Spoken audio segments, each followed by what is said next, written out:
Hello नमस्कार, आप देख रहे हैं डीटीवी का खास शो जिसका नाम है इलेक्शन कैफ़े। आज एक बार फिर मौजूद है मैं डीटीवी के इस कैफ़े में और मेरे साथ हैं पुण्येंदु।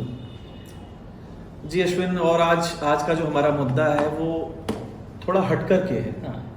बात लोगों की ज़िंदगी से हो रही खिलवाड़ की है। बात हो रही है कि इन फ़ज़ाओं में गोली जहरीली हवा की है कि ये जहरीली हवाएं लोगों की जान ले रही हैं। लेकिन चुनाव में ये वायु प्रदूषण का मुद्दा क्यों नहीं बनता? जो बेहद हमारी ज़िंदगी से जुड़ी चीज़ें हैं वो चुनाव में मुद्दा क्यों नहीं बनती? बड़ी बड़ी बातें होती हैं, बड़े बड़े वादे होते हैं, लेकिन क्या हमको एक साफ हवा नसीब नहीं हो सकती? आज का हमारा मुद्दा एक बहुत ही गंभीर मसले पे है। तो गंभीर मसले पे जाएं उससे पहले बताते हैं कि आज हमारे ऑफिस में डीटीवी के ऑफिस में एथनिक वियर डे का दिन था आज, जिसमें सब लोग कुर्ते वुर्ते पहन के आए। हालांकि ये फॉलो नहीं करते, मैं नहीं फॉलो कर पाया।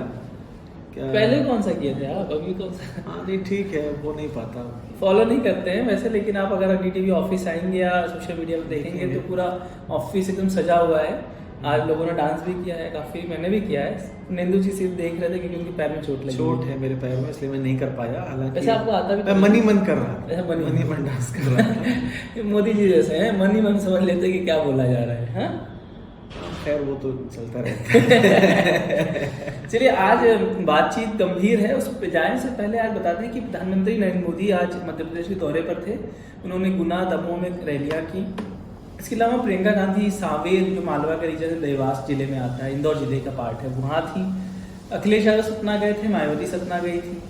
तो आज बड़े बड़े नेता मध्य प्रदेश में पहुंचे थे जिन्होंने अलग अलग इलाकों में रैलियां की। जैसे ही अश्विन मतदान के दिन करीब आ रहे हैं, आप देखेंगे रैलियों की संख्या भी बढ़ेगी और जो बयानबाजियों में जो गर्माहट है, मतलब वो तेज होती जाएंगी। एक दूसरे पे आरोप प्रत्यारोप और तरह तरह के प्रतीकों से, कोई किसी को अहिरावड़ कोई बोल रहा है, कोई किसी को कुछ बोल रहा है, तो ये चीजें आपको बढ़ती हुई दिखेंगी। कोई किसी को रिमोट कंट्रोल बता रहा है। उसी पे हम आने ही वाले थे कि आज प्रधानमंत्री ने श्री खड़गे जो कांग्रेस अध्यक्ष है उनको बोला कि रिमोट से चलते हैं। वहीं प्रियंका गांधी ने अहिरावण से तुलना की है भाजपा की और भाजपा पार्टी के नेताओं की। वहीं मायावती और अखिलेश यादव ने भी सब कांग्रेस और भाजपा दोनों पे अटैक किया अलग अलग इलाकों में।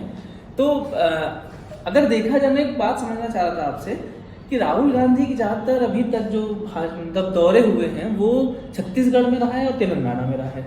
वो मध्य प्रदेश में कम गए और राजस्थान में कम गए।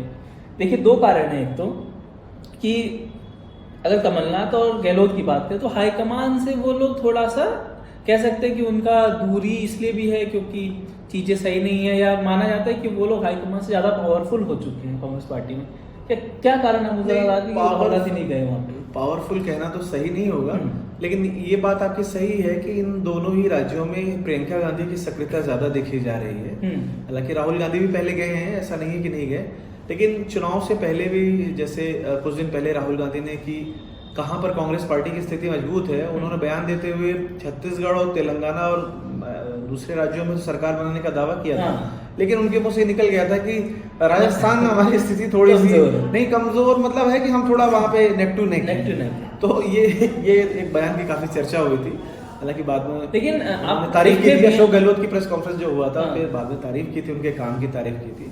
लेकिन मैं खासकर उनके स्वास्थ्य उसको लेकर के राहुल गांधी ने बोला कि जो स्वास्थ्य बीमा है वहाँ का 25 लाख हो गए, तो उसकी तारीफ की थी राहुल। नहीं, मैं आपसे ये भी स्पेसिफिकली बात करें। देखिए, फर्स्ट फेज का इलेक्शन था छत्तीसगढ़ में, इसलिए वहाँ सब नेता गए प्रचार करने, समझ में भी आता है। लेकिन सेकंड फेज की डेट और मध्य प्रदेश की डेट सेम है। उसके बावजूद भी तेलंगाना की डेट 30 तारीख को है, लेकिन सबसे ज्यादा रैलियां राहुल गांधी ने तेलंगाना में की।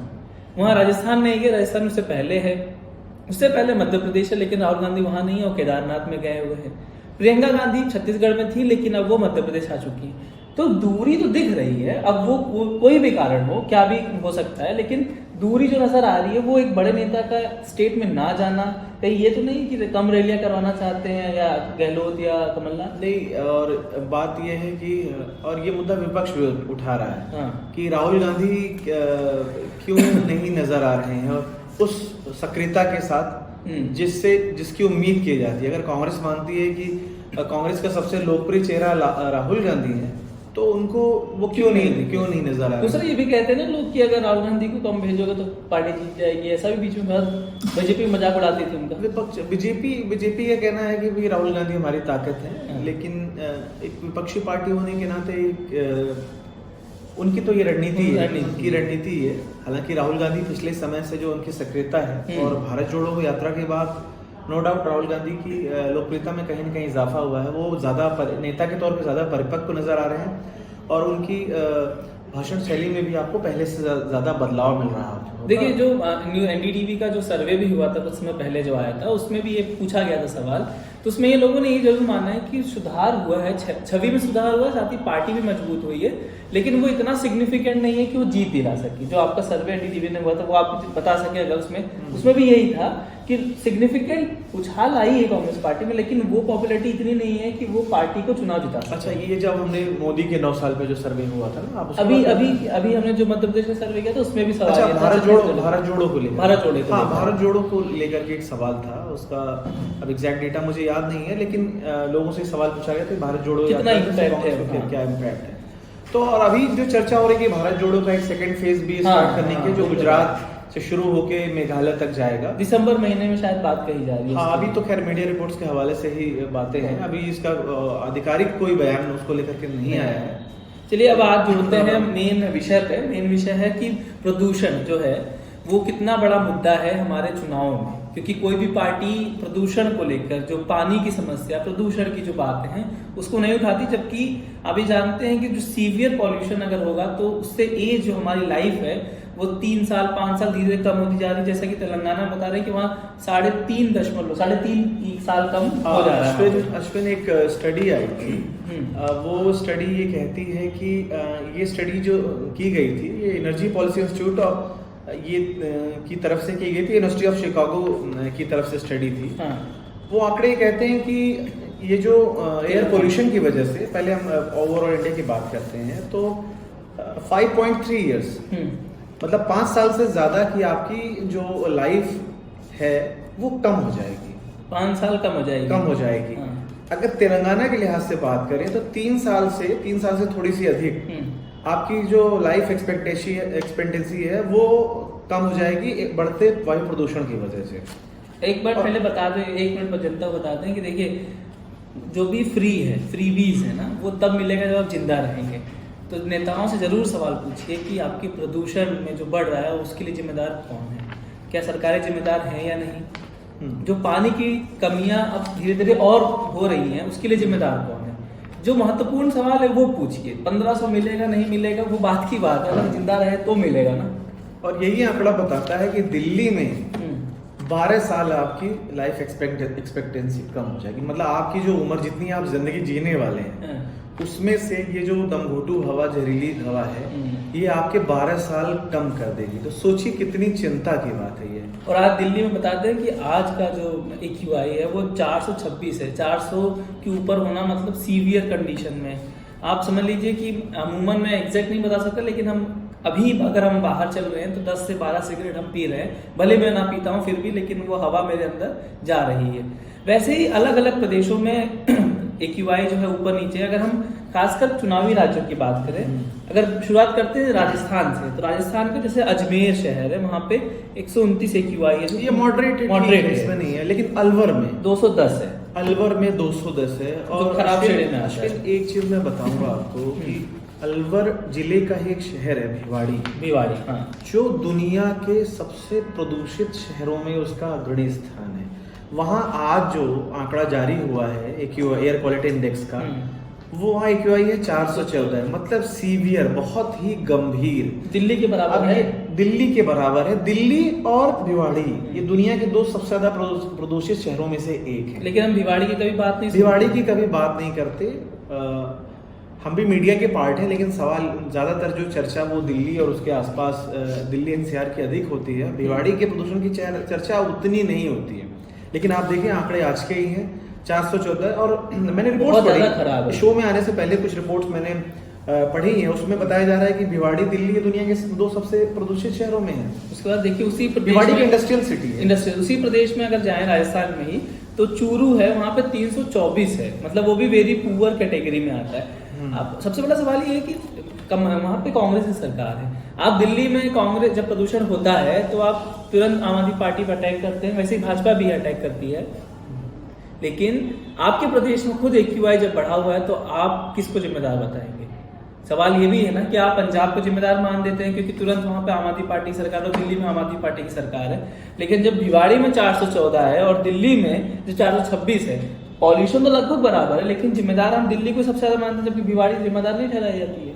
ये बिल्कुल सही बात है। और आप मजेदार बात देखें कि जब आप विपक्ष में होते हैं हाँ, तो सत्ता पक्ष को आप बोलते हैं वो जिम्मेदार। जैसे केजरीवाल जो है जब अमरिंदर सिंह वहां मुख्यमंत्री थे हाँ, तो चिट्ठियां लिखा करते थे और और पराली कम जलाई, पराली मतलब पंजाब की वजह से दिल्ली का जो दिल्ली गैस का चैम्बर दम बन घुट रहा, गई। दिल्ली हाँ, गैस चैम्बर बन गई। हाँ। आज उनकी सरकार है, लेकिन स्थितियां देखिए। और सुप्रीम कोर्ट ने आपने कल देखा कि किस तरह से उन्हें बोलना पड़ा कि हमारा बुलडोजर चलेगा तो फिर रुकेगा नहीं। उन्होंने यूपी, पंजाब, उत्तर प्रदेश, राजस्थान, 5 राज्यों को उन्होंने बताया कि भाई कंट्रोल करिए, नहीं तो हम बुलडोजर चलाएंगे तो फिर रुकेगा नहीं।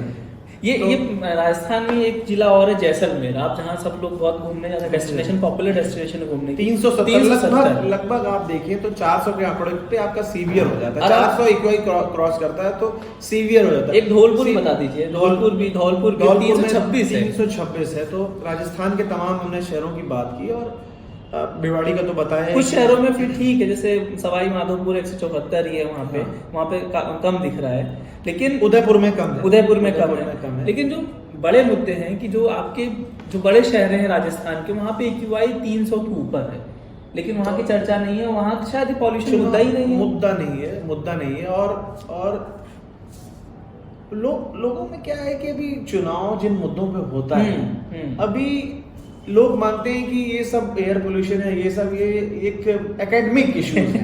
हाँ। ये हमारी रियल लाइफ के इश्यूज नहीं, लेकिन कैसे वो हमारी जिंदगी में घुसपैठ कर रहे हैं और कैसे हमारे स्वास्थ्य को खराब कर रहे हैं। हमें अस्पतालों का चक्कर लगाना पड़ता है, बीमारियां होती हैं।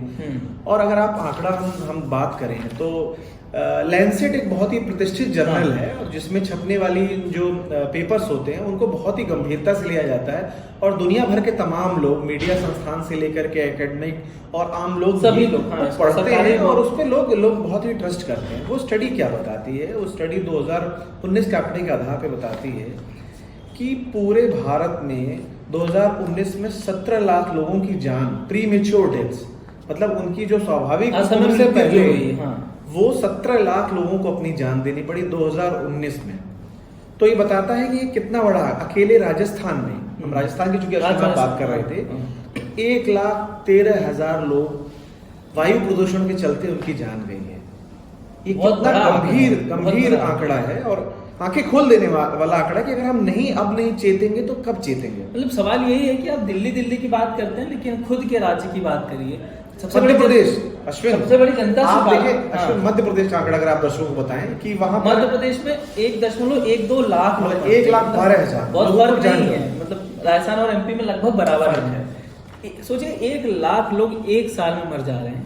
आपके और हमारे जानने वाले ही कितने लोग होंगे उसके अंदर, आपके शहर के, आपके पड़ोसी हो सकते हैं, आपके रिश्तेदार हो सकते हैं, जो सिर्फ और सिर्फ पॉल्यूशन से मर रहे हैं, लेकिन आपकी प्राथमिकताओं में कभी वो है ही नहीं। आप और ये मुस्लिम के नाम पोल्यूशन, हम ये अभी जो बात कर रहे हैं वो एयर पोल्यूशन, वायु प्रदूषण की बात कर रहे हैं। हम दूसरे प्रदूषण के कारणों पर अभी नहीं, ना प्रदूषण दूसरी बात कर रहे हैं, ना बीमारियां दूसरी बात कर रहे हैं, हम सिर्फ वायु प्रदूषण की बात कर रहे हैं। और आप जो वोट कर रहे हैं जनता, वो बात जनता किस पे वोट करती है? हिंदू मुस्लिम पे आप करते हैं, धर्म के नाम पे वोट करते हैं, क्षेत्रवाद के नाम पे वोट करते हैं। जिस पे करना चाहिए आप उस पे वोट नहीं करते हो।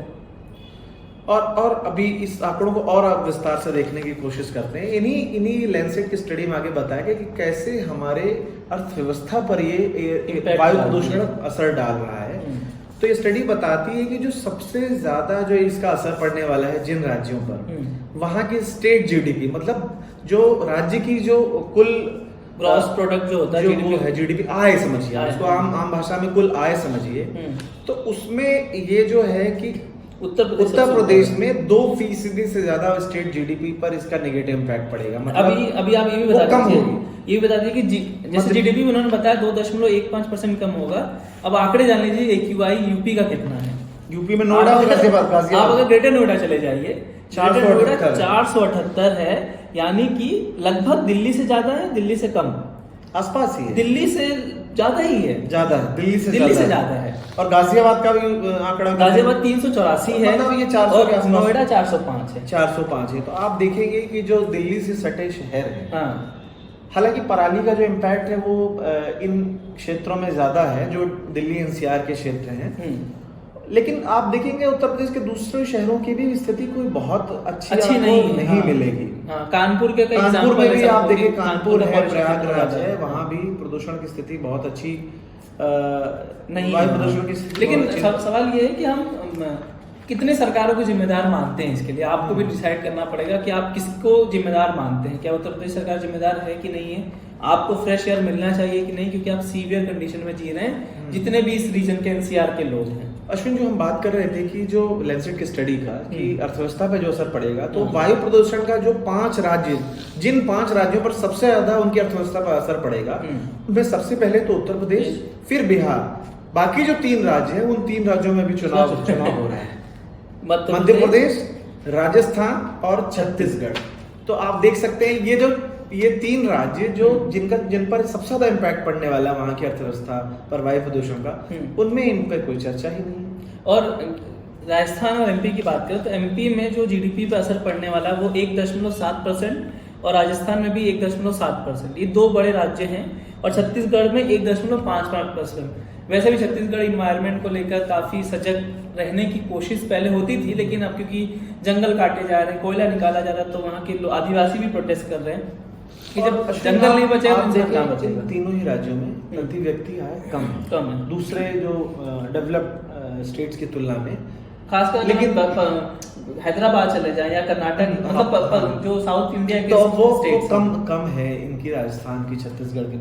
ऐसे में अगर वायु प्रदूषण उनकी अर्थव्यवस्था पर और एक नकारात्मक असर डालेगा तो ये और ज्यादा चिंताजनक बात है। मतलब ये ऐसा समझिए कि वायु प्रदूषण, हाँ, वायु प्रदूषण ऐसा भी नहीं है कि वायु प्रदूषण आप पे असर करेगा, आपकी प्रोडक्टिविटी कम होगी, आपकी प्रोडक्टिविटी कम होगी तो आपकी इनकम कम होगी, आपकी इनकम कम होगी तो आप कम खर्च करेंगे, आप जब कम खर्च करेंगे तो मार्केट में कम पैसा जाएगा, जब कम पैसा जाएगा तो आपकी स्टेट की जो शहर की इकोनॉमी है वो डाउन होगी, इकोनॉमी शहर की डाउन होगी तो प्रदेश की डाउन होगी, प्रदेश की डाउन होगी तो देश की डाउन होगी।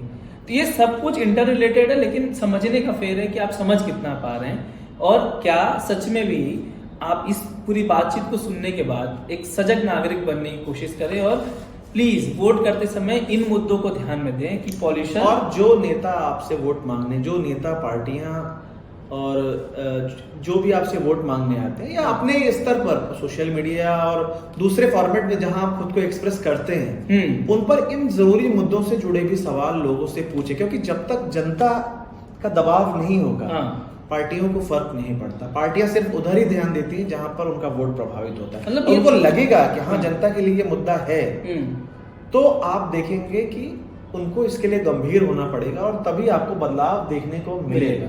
ये आपका मौलिक अधिकार है। जैसे साफ हवा का, साफ हवा, अगर पार्टियां 1500 रुपए महिलाओं को देने का वादा करती हैं या किसानों को कुंटल पे सब्सिडी देने की बात करती हैं या तेंदुपत्ता के तहत छूट देने की बात करती है, तो क्यों नहीं लिख सकती कि AQI पे भी हम प्रदूषण कम करने की कोशिश करेंगे, हम लेके आएंगे, आपको साफ हवा साफ पानी देंगे। हाँ। ये पार्टियों को घोषणा पत्र में होना चाहिए और उनको करके भी दिखाना होगा। साफ हवा साफ पानी तो बेसिक्स हैं, ये तो मूलभूत चीजें जो हमें चाहिए।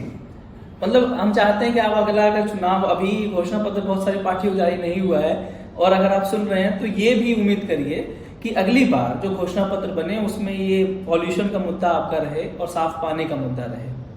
और कुछ बोलना चाहेंगे आप? नहीं अश्विन, बस मुझे लगता है कि जो विषय की गंभीरता है, अगर दर्शक इस पे समझते हैं, अगर उनकी दर्शकों की कोई अपनी राय है तो हमसे साझा करें हमारे वीडियो के कमेंट बॉक्स में जा करके, और अगर कोई सुझाव है और उनके सुझावों को हम आगे रख सकते हैं तो उसका भी स्वागत है। तो आज की चर्चा बस यहीं तक है। हम कल मिलेंगे किसी और विषय के साथ। चुनावी मुद्दा है, चुनावी ही बातचीत होगी, लेकिन विषय कुछ और हो सकते हैं। कल मिलते हैं किसी अन्य राज्य के साथ, किसी अन्य विषय पर। हो सकता है कल आपको कोई नया गेस्ट भी देखने को मिले। जी, तब तक के लिए धन्यवाद।